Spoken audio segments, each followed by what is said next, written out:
certeza da presença do Mestre Jesus e do amor de Mãe Maria. Vamos hoje conversar sobre sofrimentos e Jesus. A princípio, polos completamente antagônicos. Jesus e sofrimento, mas que conversam entre si e que a gente vai descobrir hoje, juntos, que é o grande remédio para o sofrimento. Ele, Jesus. A gente hoje vai tratar especificadamente do capítulo 15 do livro Trigo de Deus. É um livro do espírito Amélia Rodrigues, psicografado por Divaldo Franco. Capítulo 15, que fala sofrimentos e Jesus. Pensando em sofrimento. O porquê sofremos tanto? O porquê de tanta dor nesse mundo de provas e expiações?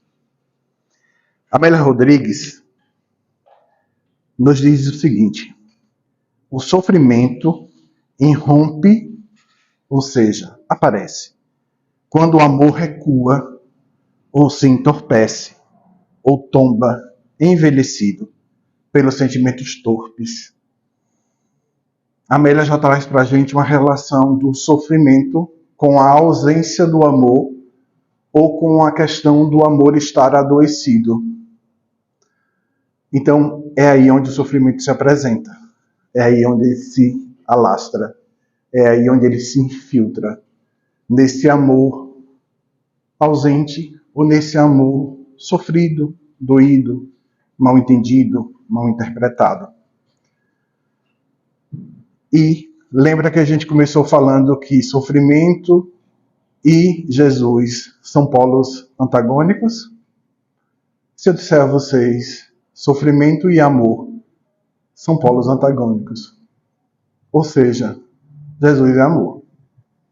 Onde ele está com o seu amor, não existirá sofrimento. Falando em sofrimento, existe uma definição de que sofrimento é o padecimento de uma dor física, moral, emocional ou psicológica, está intrinsecamente relacionado ao processo de evolução do espírito, enquanto prevalecer a natureza animal sobre a natureza espiritual do ser. Por essa definição, a gente começa a perceber que o sofrimento causado pela dor, e seja ele de ordem espiritual, físico, moral, psicológico, intelectual, ele se apresenta porque ainda deixamos nosso lado animalizado, ou seja, materializado, falar mais alto do que o nosso modo espiritual. A gente aqui encarnado nesse mundo de provas e expiações, a gente está preocupado, se dedicando, colocando a atenção mais naquilo que é material do que efetivamente naquilo que é espiritual. Porque essa janela de tempo que a gente está vivendo, muito curta, dessa encarnação, nos leva a esse olhar muito materializado, esse olhar para a matéria, esse olhar para o ter, para o adquirir, por possuir, por proteger. Isso tudo a gente está falando de matéria, de nós encarnados, né? Sendo alimentados por nossas paixões humanas. Essas paixões que nos trazem para um instinto primitivo, animalizado, lá do início. E que a gente precisa, olhando esse animal que já fomos lá atrás, sabermos e entendermos que ali não dá mais para estar. E que nosso caminho é para frente. E quando a gente olha para frente, a gente olha para o mundo espiritual. Para a gente enquanto espírito. Então a gente tem que ir buscando trabalhar essa animosidade que a gente tem em relação ao espiritual, porque estamos apegados à matéria, e sabendo que a matéria nos traz a dor e o sofrimento. Porque quando a gente chegar no mundo puro, a matéria quase que não existe. Porque lá não tem sofrimento. Então o sofrimento ele está atrelado à materialidade, sim. Por isso que a gente vive num mundo de provas e expiações, onde a matéria predomina. Amélia avança e ela nos diz: desatentos à lei natural, ao fenômeno do amor, então, naturalmente nós somos feitos para amar. Essa é uma lei natural, o amor. Foi para isso que Cristo veio como a segunda revelação e trouxe o Espiritismo para esclarecer aquilo que ele disse há 2000 anos atrás, como a terceira revelação. Que revelação? A revelação do amor. É isso que ele veio nos dizer. O que ele veio falar, pregar, demonstrar e ser modelo e exemplo é do amor. Do amor a si próprio, do amor ao próximo, do amor à natureza, do amor aos animais, do amor ao universo, aos irmãos que moram em outras galáxias. Enfim, amor a tudo e a todos, sem distinção. Desatentos à lei natural, ao fenômeno do amor, os indivíduos agridem-se, deixando-se arrastar pelas opções do prazer fúlgido, embrenhando-se no emaranhado das paixões, primárias e fortes, nas quais se aturdem, permanecendo por largos períodos em desajustes aflitivos. Amélia avança aqui, Amélia Rodrigues, fazendo essa correlação do sofrimento, da dor, com a questão da ausência de um amor sadio, de um amor puro, de um amor verdadeiro. A pedagogia divina, ou seja, os ensinamentos divinos de Deus, dispõe de inúmeros recursos para dinamizar nosso processo evolutivo, respeitando e seguindo os ditames da lei do progresso, a que tudo e todos estão submetidos. A nós cabe o exercício do livre-arbítrio, que trabalhará em favor de nossa rápida ou lenta ascensão. Um monte de informação nessa frase, que a gente precisa prestar atenção. Primeiro que nós vivemos sob a égide, ou seja, nos orienta inúmeras leis divinas. Uma delas é a lei do progresso. Então a gente está aqui para progredir. A gente está aqui para evoluir. Por isso que a gente diz que a gente não retrocede. A gente pode estancar, sentadinho na beira da porta de casa, reclamando do mundo, resmungando e não saindo do lugar. Mas a gente não vai voltar ao que a gente era, ser primitivo. A gente pode até regredir de mundo. E a gente vai para um mundo que está lá começando, onde precisa se descobrir a roda e o fogo.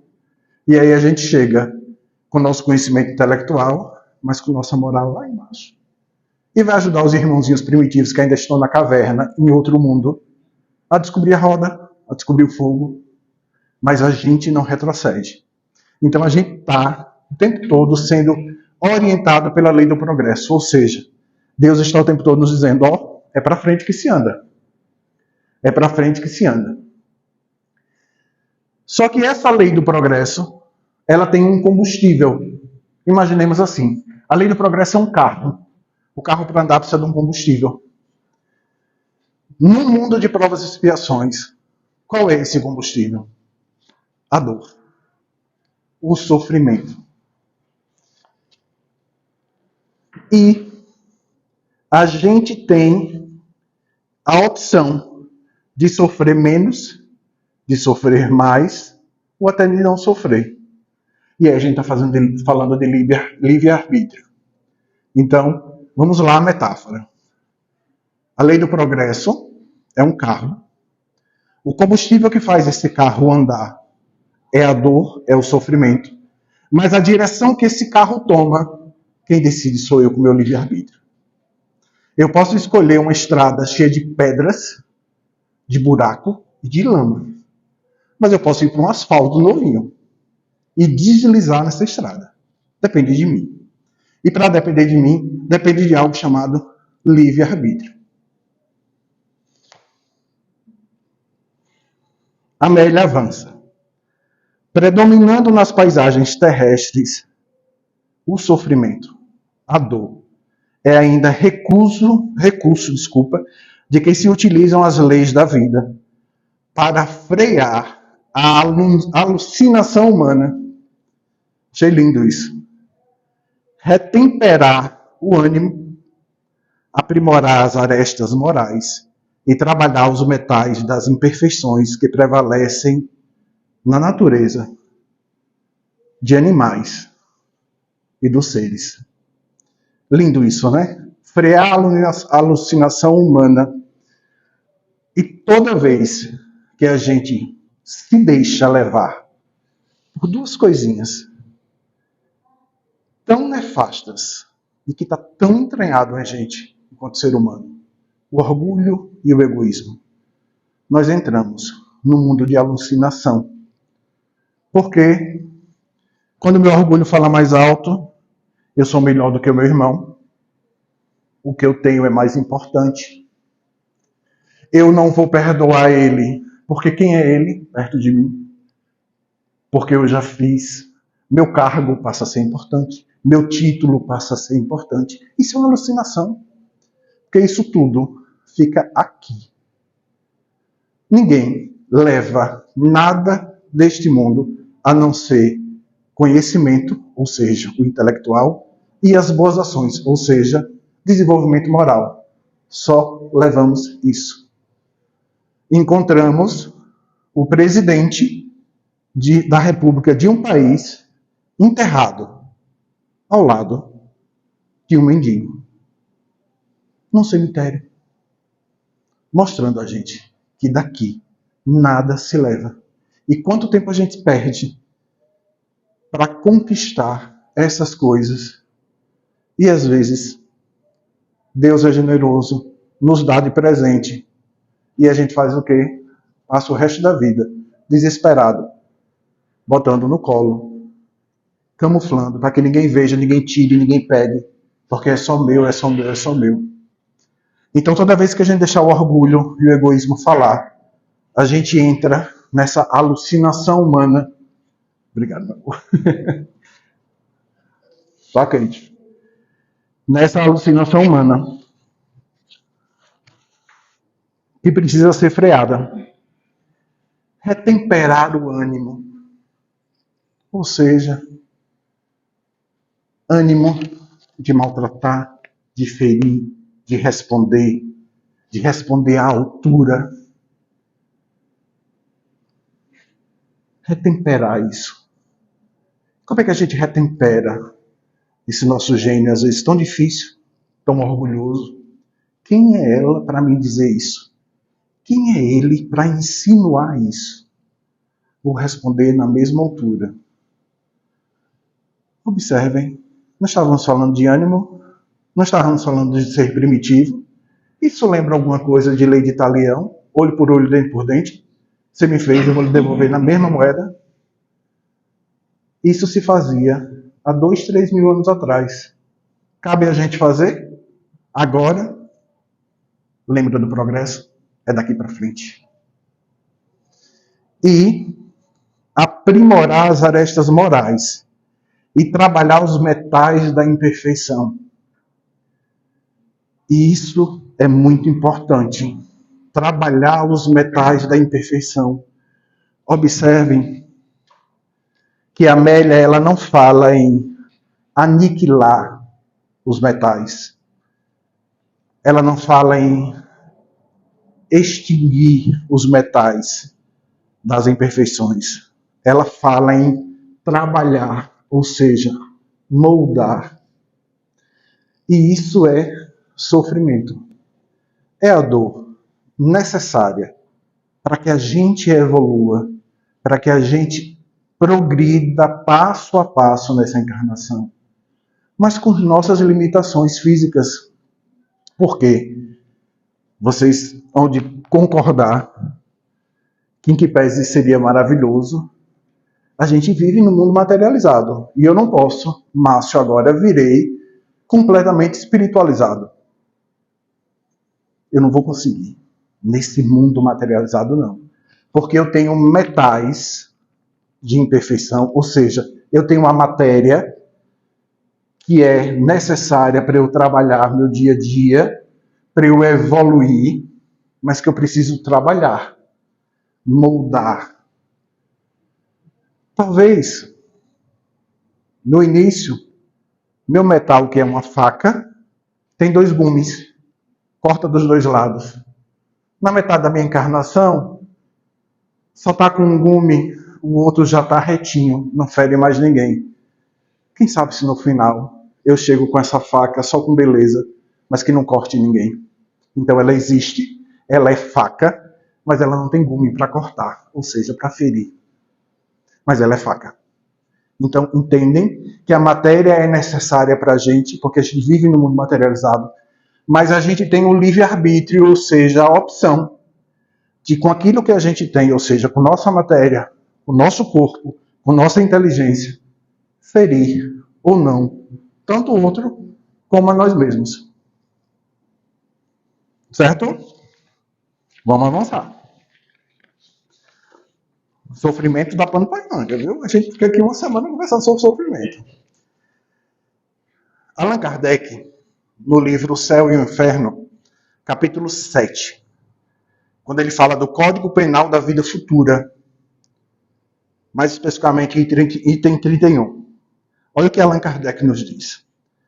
As penas, ou seja, os sofrimentos, que o espírito sofre na vida espiritual, vêm somar-se às da vida corpórea. Ou seja, quando a gente encarna, a gente traz o sofrimento do espírito e soma com o sofrimento deste corpo que estamos agora, desta existência, desta matéria. Então, as penas que o espírito sofre na vida espiritual vêm somar-se às da vida corpórea, que são consequentes às imperfeições do homem. Então, o que eu tenho de imperfeição de espírito está inerente ao meu passado, à minha trajetória evolutiva, a cada passo que eu dei naquele progresso. A cada estrada que eu direcionei meu carro, lembra lá? Isso vai trazer no meu espírito. Quando ele se soma à vida corpórea, isso são as imperfeições do homem, porque não somos perfeitos. Somos seres imperfeitos, moralmente falando. Então, elas são consequentes às imperfeições do homem, às suas paixões, ao mau uso das suas faculdades. Lembra? O caminhão que eu peguei com o meu carrinho? E fiz besteira, estraguei. Além de estragar o meu carro, a direção e a suspensão do meu carro, eu ainda saí batendo no carro de um monte de gente. Porque eu quis. Porque eu fiz a escolha errada. Ao mau uso das suas faculdades e a expiação de faltas presentes e passadas. É na vida corpórea, ou seja, a gente materializado aqui, enquanto alma, ou seja, espíritos encarnados, que o espírito repara o mal praticado em existências anteriores, pondo em prática resoluções tomadas na vida espiritual. Então, a gente vem com os nossos problemas, soma os problemas de estarmos como ser humano, ou seja, na matéria, mas isso tudo vem de uma prática e de resoluções que a gente tomou na vida espiritual, ou seja, livre-arbítrio. Eu decidi lá em cima que vou descer agora. Vamos lá. macho. Não sei, viu? Não fiz esse processo de regressão, não. Mas quem sabe se eu não tive algum problema com comida, ou exagero, ou falta, o que é que eu venho? Meio gordinho a vida inteira, desde quando eu nasci. Mãe já me tirou cheio de peso. Para quê? Porque eu tenho que passar por. Eu tenho que aprender com isso, com esse excesso. Quem sabe se eu não fiz, se eu não fui motivo de falta de comida para outros no passado? Ou excesso? Então eu venho com a característica, inclusive física, para que eu aprenda com aquilo que eu já fiz. E aí a gente consegue entender, às vezes, algumas situações de deficiência física. Porque não tenho um braço, porque eu não tenho uma perna, porque eu tenho uma doença, porque eu venho com uma esclerose. Tudo tem um sentido. E nada é imposto a nós. É sugestionado pela espiritualidade maior. E a gente, com o nosso livre-arbítrio lá, diz, não, eu vou subir nesse carro todo capingado, com a roda toda torta, porque eu vou chegar no final com ele consertado. Consegue, nem sempre, mas de carro a gente vai chegar. A gente não chega de jegue, certo? O máximo que a gente chega é com o mesmo carro e com os mesmos defeitos, mas a gente não volta de burrinho. Isso é o livre-arbítrio e isso é a lei do progresso que a gente está falando. E isso, meus irmãos, é para todo mundo. E nós, como humanos, baseados nessa paixão que a gente tem, a gente vai adorando algumas coisas e algumas pessoas. E se a gente for olhar rapidamente, vou dizer alguns nomes de pessoas muito conhecidas da humanidade. Dante Alighieri foi exilado. Leonardo da Vinci era um semi-paralítico. Colombo, que descobriu a América, entre aspas, morreu em desvalidamento. Galileu foi escarnecido. Lutero foi perseguido. Vicente de Paulo era paupérrimo. Spinoza, grande filósofo, era indigente de rua. Beethoven era surdo. Mozart vivia numa penúria extrema. Braille, que criou a linguagem Braille, era tuberculoso. Gandhi, nosso grande exemplo de amor e de humildade, Mahatma Gandhi, indiano, morreu varado de tiros. Observem, grandes nomes, grandes ícones da história, todos com seus sofrimentos. E sofrimentos tão grandes ou até maiores do que os nossos. Mas nem por isso deixaram de ser referência para a humanidade, para o planeta Terra. Observam?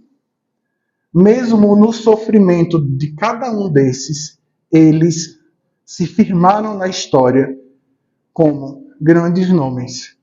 Pessoas que evoluíram a humanidade. E aí a gente não vai imaginar que com nossas dores a gente não possa evoluir nossa família? Podemos. Evoluir nosso lar? Podemos. É fácil? Não vou nem responder, mas podemos. Como não foi fácil para nenhum deles. Então, mesmo com nossas imperfeições, aí lembra do metal? Que você precisa moldar, quer dizer, você não precisa não ter este metal. Não tem como você estar nesse mundo de provas e expiações sem a matéria. Está desencarnado. Não está mais aqui.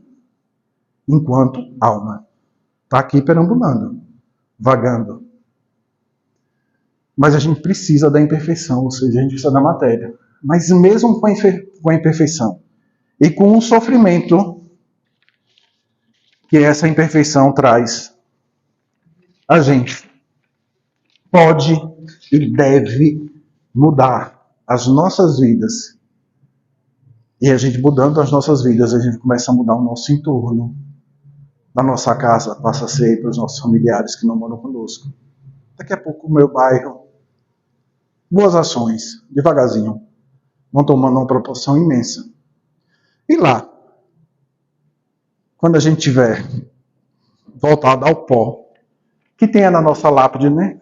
Sofreu feito um condenado, mas fez alguma coisa de bom. Que é um pouco o que esses nomes da história todos fizeram. Sofreram muito, mas deixaram sua marca registrada. E aí a gente pense em nós, no nosso mundo. Cada um de vocês, você e minha irmã, como um Leonardo da Vinci, semi-paralítica, mas fazendo na sua história o diferente. Meu irmão, minha irmã, como um grande nome da história, mas fazendo no seu mundo particular a diferença. Sendo pessoas boas. E, falando em pessoas boas, a gente se depara com um antídoto para o sofrimento. Jesus Cristo. O Nazareno, o Messias.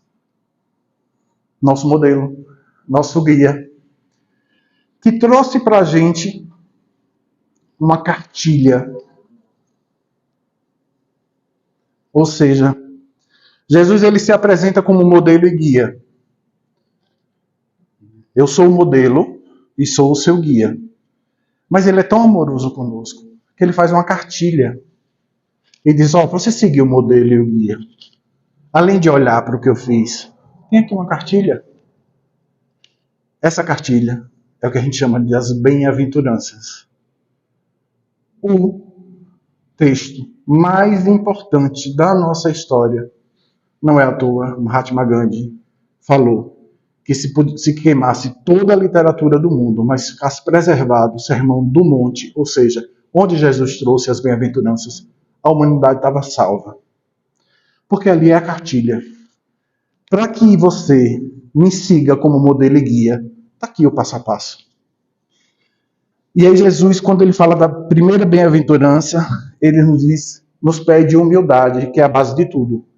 Porque só a humildade vai ser o contraponto do grande mal da humanidade, que é o orgulho e o egoísmo. Questão 785 do Livro dos Espíritos. Que é o maior entrave para nosso progresso, o orgulho e o egoísmo. Como é que a gente combate o orgulho e o egoísmo? Com a humildade. É a base de tudo. A segunda bem-aventurança, Jesus nos diz, felizes os aflitos, porque serão consolados. Jesus está pregando o sofrimento? Não. O que Jesus está nos dizendo aqui é, sabe o quê? Eu sei e entendo que por você estar na matéria, você precisa e irá sofrer. Mas esse seu sofrimento terá consolo. Porque esse seu sofrimento, ele vem de algo chamado justiça divina. Deus coloca em nós, nas nossas vidas, a dor como combustível para o nosso progresso. A dor é aquele alfinetinho que incomoda e que você fica, mas você está se movimentando. Porque a gente, quando está na matéria, se a coisa começa a ficar muito boa, ou seja, só notícia boa, ganhei na Mega Sena, estou casado com a pessoa mais linda do mundo, meu companheiro ou minha companheira me trata como um príncipe ou como uma princesa, enfim, só coisa boa. Sabe o que é que a gente faz?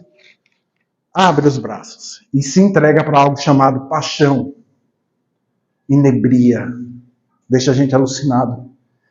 Ninguém raciocina. perfeitamente no estado de felicidade. E aí, entre parênteses, Jesus já nos disse, a felicidade não é deste mundo. Então, essa felicidade utópica que a gente acha que aqui nessa terra tem.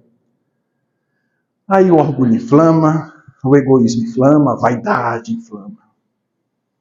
Eu sou o mais rico, eu sou o mais lindo, eu sou o mais poderoso, nada me atinge.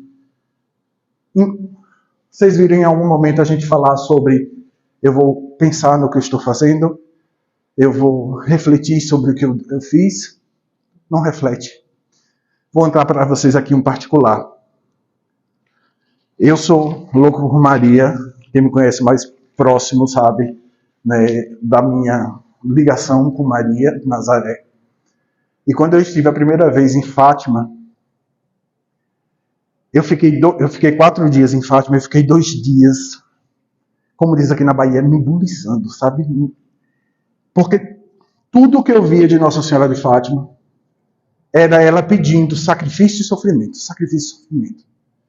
E eu parei, meu Deus do céu, como é que ela, mãe de Jesus, para mim, o amor encarnado nesta terra, o amor sublime, supremo, que vocês, mães, acabam projetando em vocês e projetando para nós um pouco do que é ser mãe, baseado nesse amor tão forte de Maria. Como é que ela pede para a gente sofrer? E eu ficava em debate comigo mesmo, né? Eu fiz, isso está errado. Isso está errado, porque sim, ela quer nos amar, ela quer o melhor da gente. E não me perguntem como. Existe um caminho lá, chamado caminho de sangue, onde as pessoas fazem ajoelhado. Que era o caminho que ela pedia aos pastorinhos para fazer, em penitência. E eu acordei, viajei com minha mãe e disse, mãe, eu vou fazer o caminho de sangue. Minha mãe olhou para mim assustadíssima. Não me pergunte por quê. No sono, devem ter me orientado para me dar a resposta. E eu fiz o caminho de sangue. Sofri. Eu neste tamanho, neste corpo, ajoelhado por quilômetros no concreto. O joelho ficou ralado.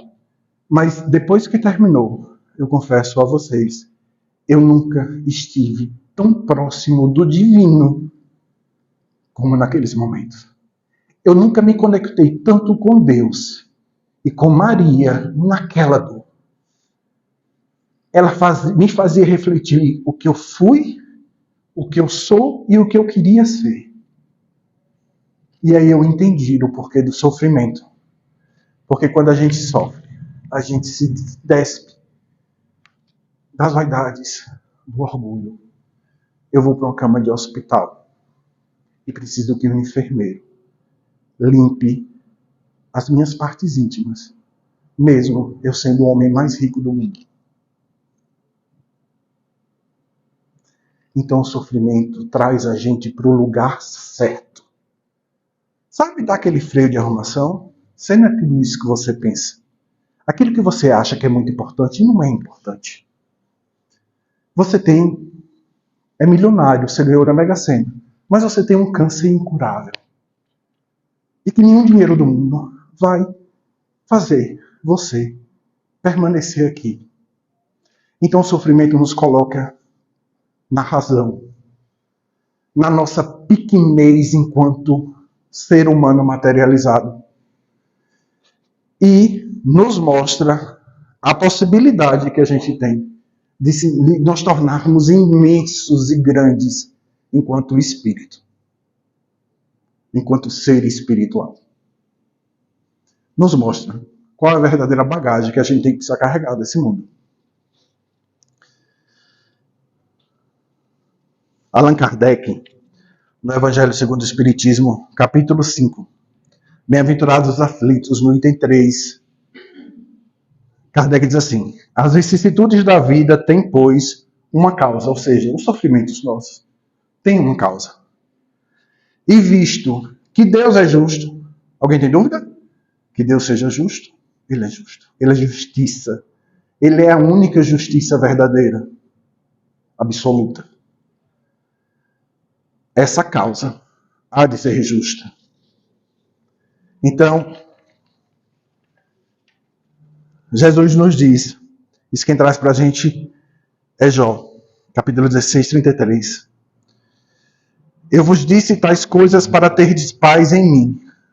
No mundo tereis tribulações, ou seja, Jesus sabe que a gente vai sacudir aqui. Mas tende coragem, eu vencer o mundo.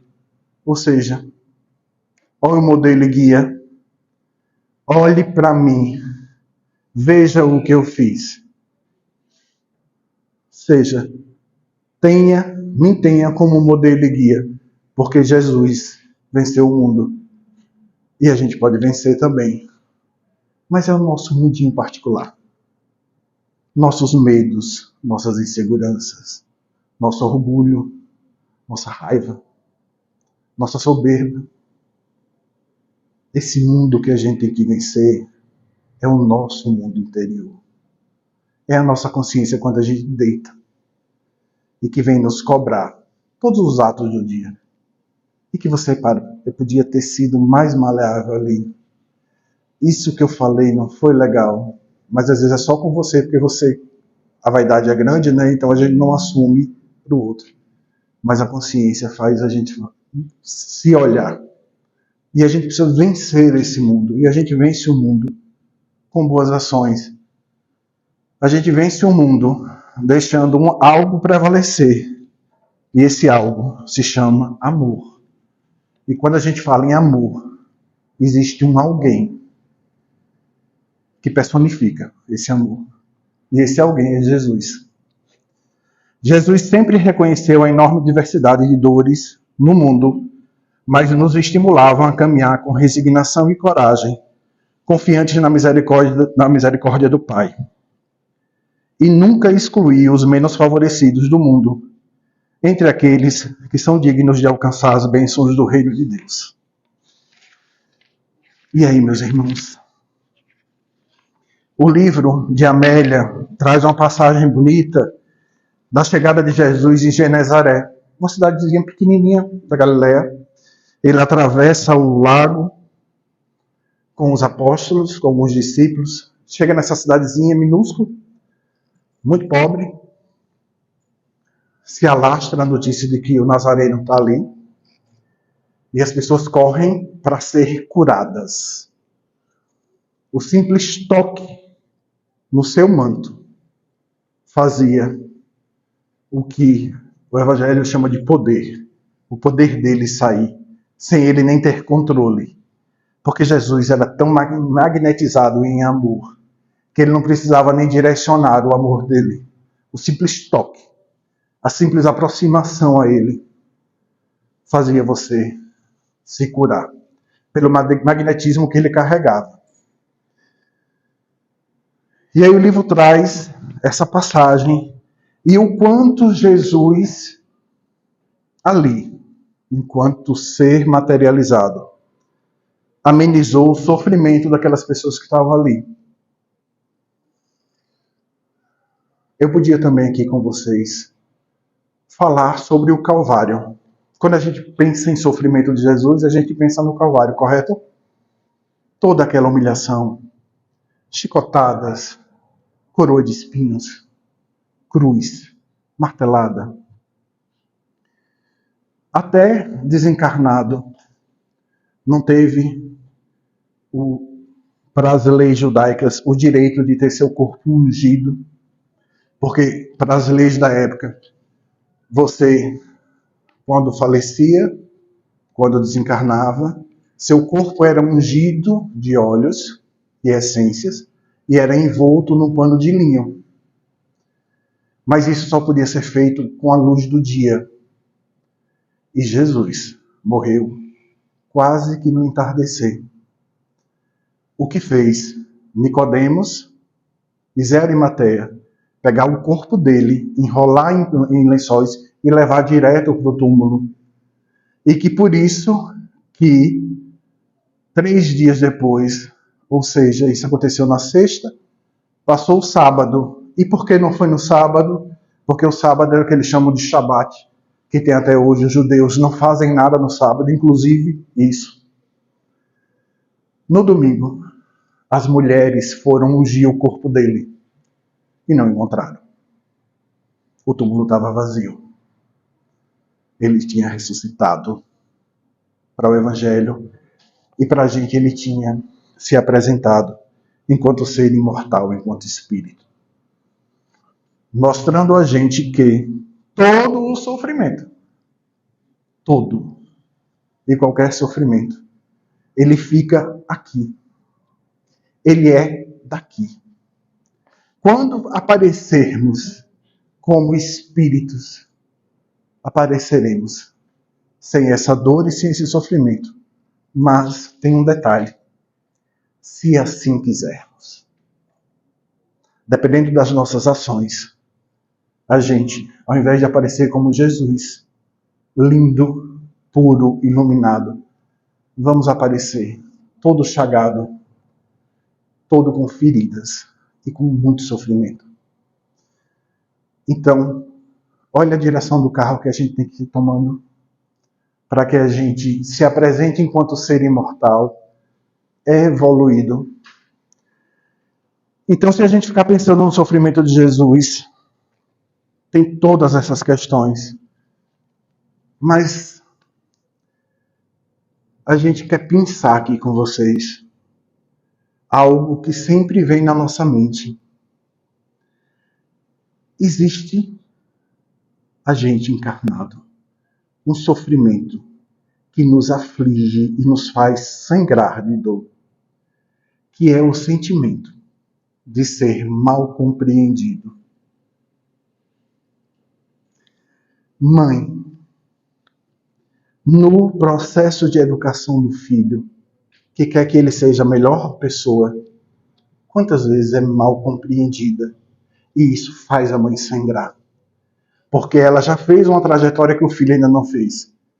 E ela sabe que o caminho que está pegando não vai ser legal. Mas ela não é entendida. Imaginemos Jesus. Vem para esta terra como Messias, como prometido. Encarna em Belém, mas vive onde sua mãe vivia, que é em Nazaré. Naquela época, Nazaré era o que tinha de pior na Galileia. O que as pessoas achavam é que de Nazaré nada saía. A terra não era boa, o que cultivava não dava, os animais morriam. Nazaré tinha a fama ali, na Palestina, de lugar ruim, lugar podre, que não dá nada de bom. Olha onde ele vem. Mas todo mundo estava esperando ele em Jerusalém, no berço de um rei, como filho de um rei, que ia lutar com a espada. Ele vem em Nazaré. E nessa Nazaré, ele é quase assassinado pelo simples fato de ir na sinagoga e trazer os seus ensinamentos. Foi colocado à beira de um penhasco, porque era a lei mosaica. Quem blasfemasse seria jogado no penhasco. Não fizeram porque ninguém teve coragem. O magnetismo dele se fez imperar. Mas nem na cidade que ele veio, ele foi bem compreendido. Quando Jesus está na cruz, meus irmãos, e ele diz: Pai, afasta de mim esse cálice. Ou seja, afasta de mim esse sofrimento. E esse sofrimento é o quê? É a martelada? É a lança que perfurou seu coração para acelerar a morte, porque estava chegando o anoitecer e ele não podia estar vivo no anoitecer? É o fel que deram no lugar de água?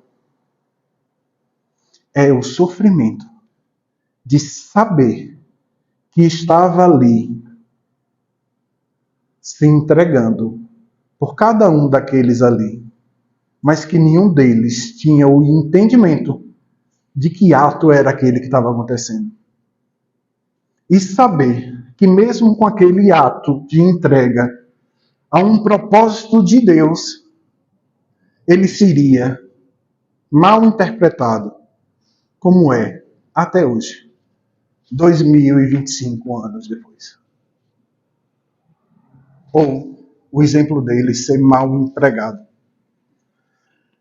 É a mesma coisa de um sofrimento. Vamos colocar de alguém que tem um parente em estado terminal de câncer. Você está ali fazendo tudo para minimizar, mas você sabe que aquele parente não vai se salvar daquele câncer. Mas mesmo você minimizando, ou seja, estando ali do lado, dando carinho, dando atenção, alimentando, muitas vezes seu parente que está doente é grosseiro, é arrogante, lhe humilha, mas você está ali na sua fiel missão colocada por você mesmo de ajudar aquela alma, independente de quem seja, mas sendo mal compreendido. Se algum de vocês já passou por isso, vai saber o tamanho dessa dor. Para mim, é um dos maiores sofrimentos de Jesus. É saber que ele veio para nos salvar, mas que a grande maioria ia dizer: nesse barco eu não subo, porque eu não acredito em você, porque o que você quer eu não sou capaz de fazer. O que você está pedindo que eu renegue ou que eu abnegue, eu não vou fazer, porque minha paixão fala mais alto, meu orgulho fala mais alto. Você ir para uma cruz para salvar aquele que às vezes não quer ser salvo, e mesmo assim ir por acreditar em nós e saber que hoje eu não quero ser salvo, mas amanhã eu vou, porque a gente está evoluindo, o carro está andando para frente.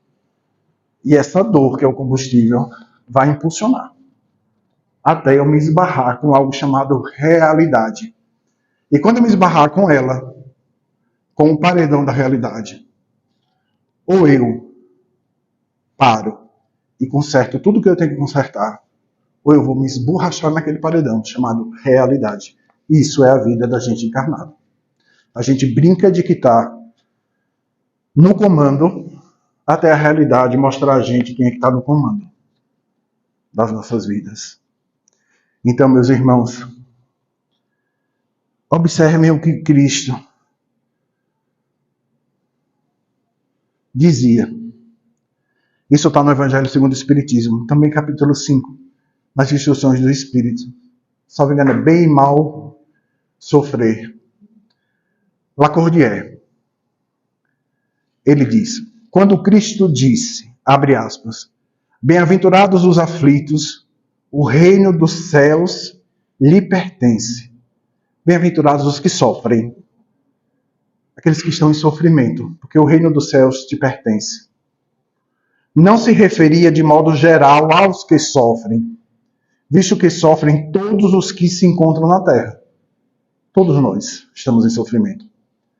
Quer ocupem tronos, quer jazam sobre a palha, quer sejam o maior compositor de ópera do mundo, como Mozart, todos estão em sofrimento. Mas há poucos sofrem bem. Opa, vamos sofrer, mas vamos sofrer bem. Poucos compreendem que somente as provas bem suportadas podem conduzi-los ao reino de Deus. O desânimo é uma falta. Deus vos recusa consolações, desde que vos falte coragem. Coragem de olhar para o umbigo, de ver onde sangra e de se autocosturar para estancar aquele sangue. Isso precisa de coragem. A prece, a oração, é um apoio para a alma.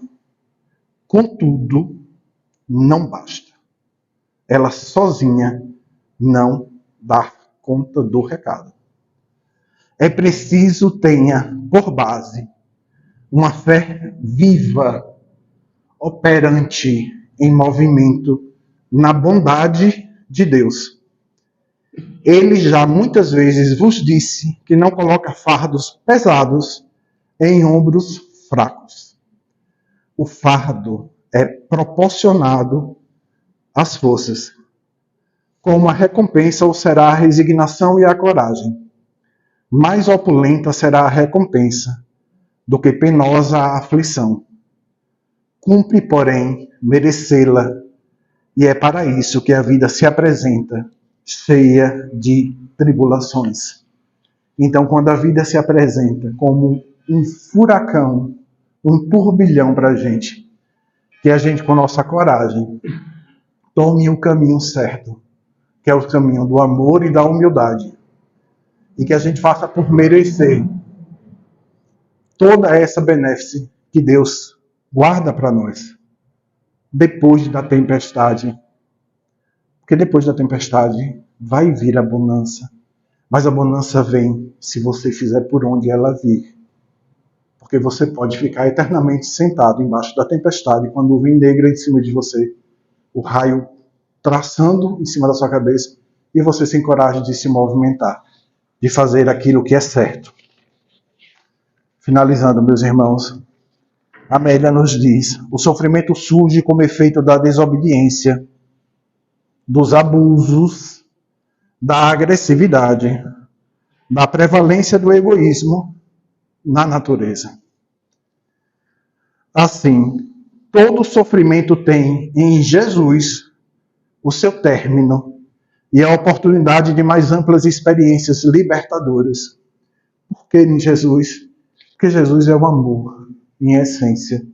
E Jesus, sendo o amor em essência, ele mostrou a gente o que é que tem depois do sofrimento. Depois do sofrimento dele, ele foi para o reino dele. Continuar comandando nossas vidas. Assim seremos nós. Quando desencarnarmos, fazendo tudo o que tenhamos que fazer nesta encarnação. Mesmo que seja um pouquinho que a gente consegue, mas que a gente faça esse pouquinho. Porque da próxima encarnação, esse pouquinho já não vai ser mais problema para nós. Essa carga a gente não carrega mais. Esse pacote não vai estar mais dentro da nossa mala. E aí se torna, quando você tira algo de uma mala, o que é que ela fica? Mais leve, né? Para carregar. Sofrimento e Jesus. Negação, ou seja, sofrimento, e afirmação da vida. Então, sofrimento e Jesus. O sofrimento é a negação e Jesus é a afirmação da vida. Enigma e equação do ser. E Lacordaire nos traz essa linda frase. E eu vou trazer para a gente refletir, sair daqui pensando nisso. Bem-aventurados os aflitos, pode então traduzir-se assim. Ou seja, bem-aventurados todos nós, quem não passa por aflições na vida. Bem-aventurados os que têm a ocasião de provar sua fé, provar seu acreditar, sua firmeza, sua perseverança, mesmo quando está muito difícil. Vou perseverar. Sua perseverança e sua submissão à vontade de Deus. Lembram de Maria? Quando anuncia a chegada, o anjo anuncia para ela a chegada de Jesus, e ela responde: eis aqui a serva do Senhor. Faça em mim a sua vontade, Deus. Por isso que ela é Maria, ave cheia de graça, porque graça significa ser cheio de Deus. Porque ela se entregou para a vontade divina, por confiar na justiça. Então, se está acontecendo comigo, é porque eu preciso, eu mereço, e isso vai fazer eu evoluir, vai fazer eu sair do lugar. E que, depois dessa tempestade, virá a bonança, desde que eu faça a coisa certa. Porque terão centuplicada a alegria que lhes falta na terra. Porque depois do labor, do trabalho, virá o repouso.